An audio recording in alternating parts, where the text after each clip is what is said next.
In this demonstration, we're going to take a look at managing user accounts using Active Directory Administrative Center and PowerShell. First, Active Directory Administrative Center. We'll open that up, and what we want to do is go into the Managers OU, and we're going to find an account, specifically Ed Meadows, and we're going to delete his account. Pretty simple, right click, select delete from the menu. We decided that was a bad idea. Now we're going to add the account back in. So we selected new user and we're rebuilding Ed Meadows' account. Notice it'll have a different SID, so technically it's not the same guy as when we deleted. Just something to be aware of. And he's back. Now we decided we want him somewhere else. We're going to move him, and there's a couple ways to do that. Right click, context menu, or on the right hand side, the tasks panel, you can select move from there. We want to move him to IT. Select OK, and sure enough, he's no longer in managers, and if we select IT, there he is. So using Active Directory Administrative Center, very straightforward. It's an easy to use utility, but a huge benefit. Notice the Windows PowerShell history down at the bottom, and everything you did in Active Directory Administrative Center is saved as PowerShell commandlets, which you can then copy and modify to your heart's desire to do whatever number of administrative related activities you need to do. So now we're going to transition over to PowerShell. We're going to run the integrated scripting environment with administrative credentials. First thing we're going to do, let's just kind of follow on here. We're going to create a PowerShell variable called logon date, and we're going to populate that with the output from the get date commandlet. Now notice by incorporating get date inside parentheses, we're effectively, that enables us to retrieve the attributes and methods from the get date object. We want to operate the add days method and specify how many days, in this case -30.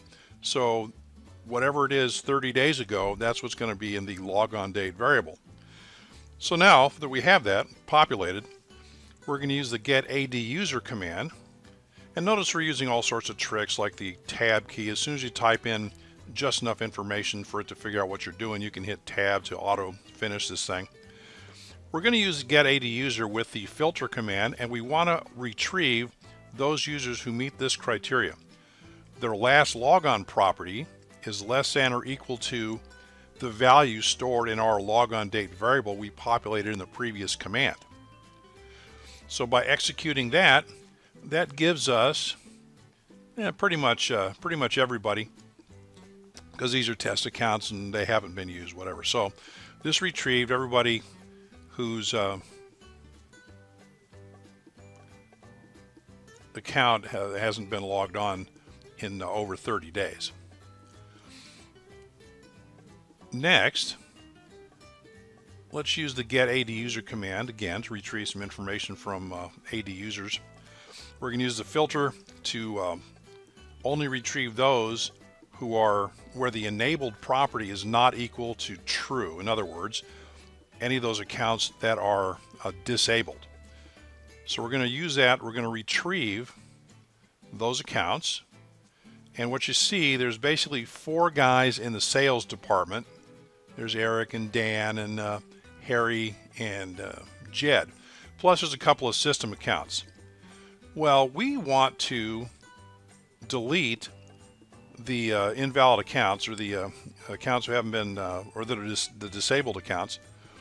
So what we're going to do now is we're going to target the users in the sales OU. So we're going to use a search base switch to specify where we're looking. So we're looking in the sales OU. And in addition to that,